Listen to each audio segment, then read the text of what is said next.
Lessons from Kansas. Welcome back to the conversation. I'm David Schuster. The US political world is still dissecting what happened in Kansas when 60% of the voters there rejected a constitutional amendment that would have gotten rid of abortion rights. And Kansas is as red a Republican state as there is in the United States. Here to talk about all of this is Amy Littlefield. She is the abortion access correspondent for The Nation. She has also spent some time in Kansas. Amy, what happened there? How did the Democrats, how did pro-rights, how did abortion rights activists pull it off?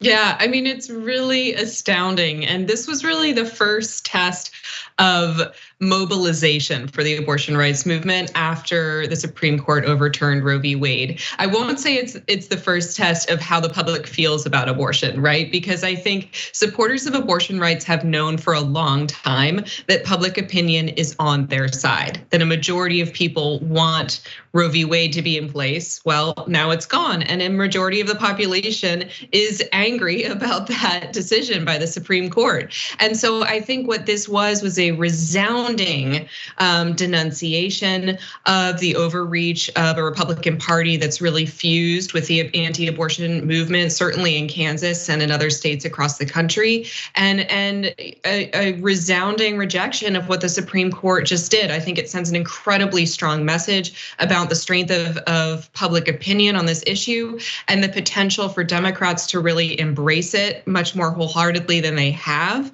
And I think it's a real testament to the grassroots organizing and the enormous amount of outreach that went on. You know, I spoke to folks in Kansas who had never been involved in political organizing in their lives before, who were knocking doors in the blazing heat, who were phone banking, who were, getting out the vote. And there was this huge grassroots mobilization underway in the state that I think has really triumphed. And it also sounds like there was also a massive registration to vote after the Roe decision in Kansas. Oh my gosh, yeah, the day that Roe was overturned, I think it was 1,000% that voter registration surged. I mean, so it's clear that people who were complacently pro-choice before maybe didn't feel moved by the sort of incremental chipping away of abortion rights that we've seen really for decades, but especially since 2010 in red states across the country.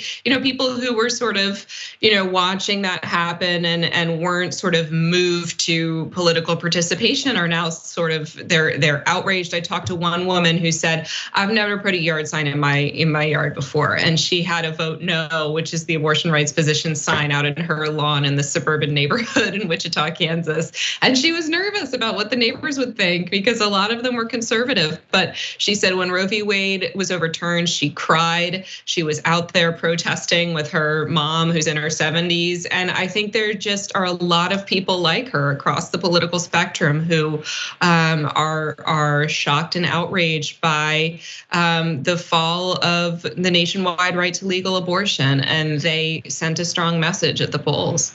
And a lot of people are also looking at the message in terms of how it may reverberate in other states. Are there lessons from Kansas that are particular to Kansas, unique to Kansas, or are there things that happen there in the run up to this referendum that can be applied in other states?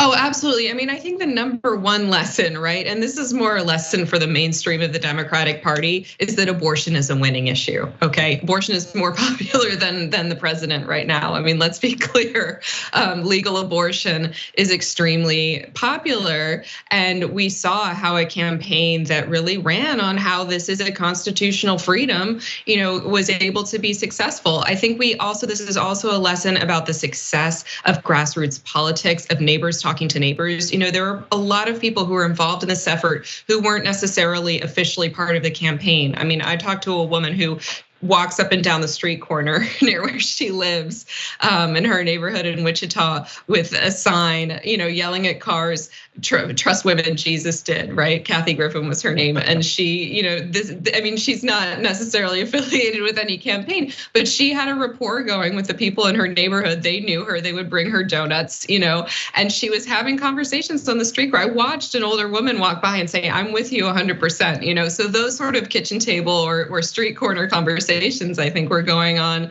across the state, and they're effective. So I think it sends a major message about the potential success of abortion. We've seen how abortion has been used as a wedge issue by the other side, right? It's certainly been used by the right wing to rile up enough of the base that they can cement themselves in power in state legislatures and gerrymander themselves into control for years to come, and then pass deeply unpopular economic policies, right? I mean, this has been the sort of the playbook for conservative Republicans at the local level. I mean, I think the other thing that I was thinking about a lot when I was in Kansas, I went to Wichita in part because in 1991, that was the site of the Summer of Mercy, which was an enormous anti-abortion blockade of clinics and stadium-sized gatherings that happened where the militant wing of the anti-abortion movement was sort of descended on Wichita.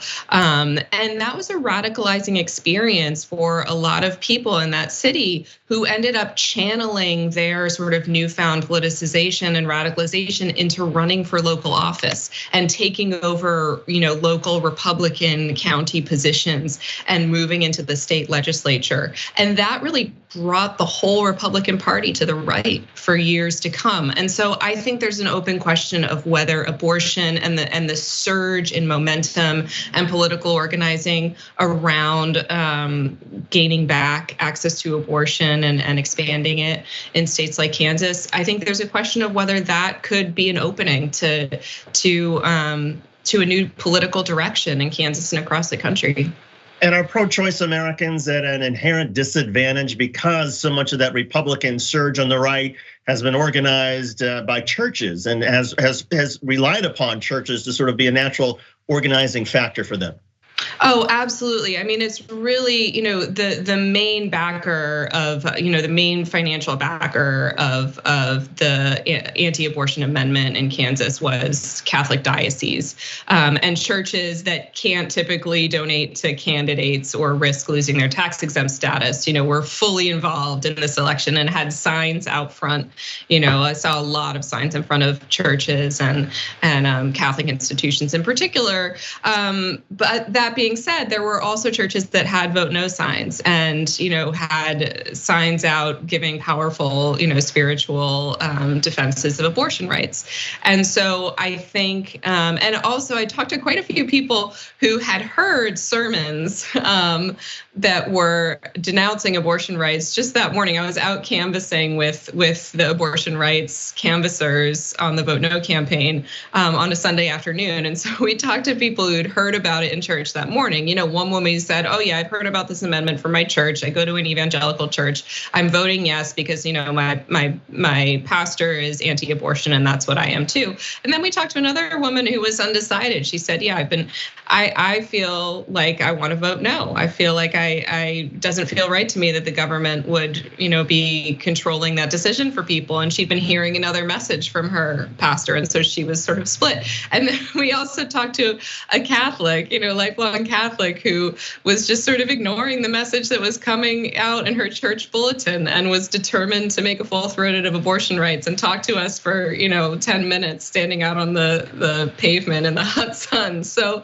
I mean, people who are in the pews don't necessarily agree with the message that's coming from the pulpit all the time. We know that's certainly the case with Catholics, that people do not necessarily agree with their church's leadership when it comes to issues like abortion. But sometimes I suppose they're reluctant to sort of speak out, and whether it's they don't want to speak out against their pastor, they don't want to speak out against their husband, their father. And so that gets to the dynamic of, well, how much of this is, do you think, whether it's Kansas or any other state, that there's a significant number of women in particular who may tell pollsters or their friends one thing, but who are gonna pull the lever and say, no, I'm supporting abortion rights?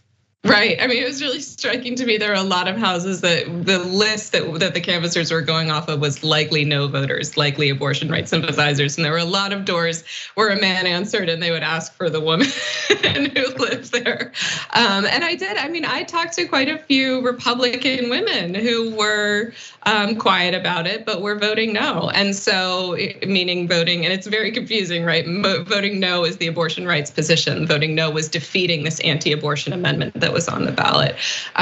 So yes, I mean, I think that's the key here, right? I think in part you're seeing people across the political spectrum who were quietly pro-choice before, who are now adamantly, angrily, actively pro-choice. And I think the political potential there is something that we're only beginning to see, and it's really astonishing. And how much of that anger do you think is driven by, I mean, I think Charlie Sykes, the Republican strategist who was pro-life, said that the Republican Party is overreaching. That if they were just simply saying, okay, well, we're gonna outlaw abortion in the second and third trimester, keep it legal in the first trimester, allow exceptions for rape and incest. If there was a more moderate position, Republicans might do better, but the Republicans are being seen as so extreme on this. Yeah, I mean, I think the reality is that we've seen a history in this country of an incremental approach to chipping away at abortion rights. And I think to some degree that did sort of become routine. The crisis became routine. There's only so many times that you can say, oh, this law is really an existential threat to access in the state, before people sort of get used to hearing that, even though what that means in practice is that a certain number of people, especially low income people, especially women of color, are being denied access, right? It's a life-threatening change and a life-altering change to people who are in that situation.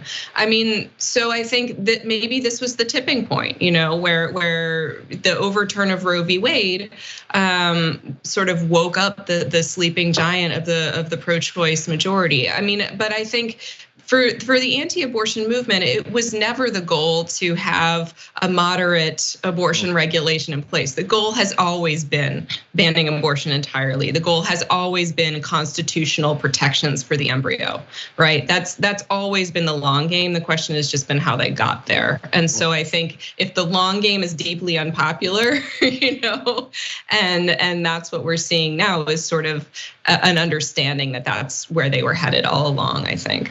Amy Littlefield, she's the abortion access correspondent for The Nation. She spent a lot of time in Kansas, has written a lot about this trend and where things may be going. Amy, thanks so much for joining us on the conversation. We appreciate it. Thanks for having me. You got it. And that'll do it for this edition of our show. On behalf of Asher Cofield, Bart Kyle, John Skip Volaco, Gina Kim, and the rest of the gang at the Young Turks, I'm David Schuster. Thanks for watching.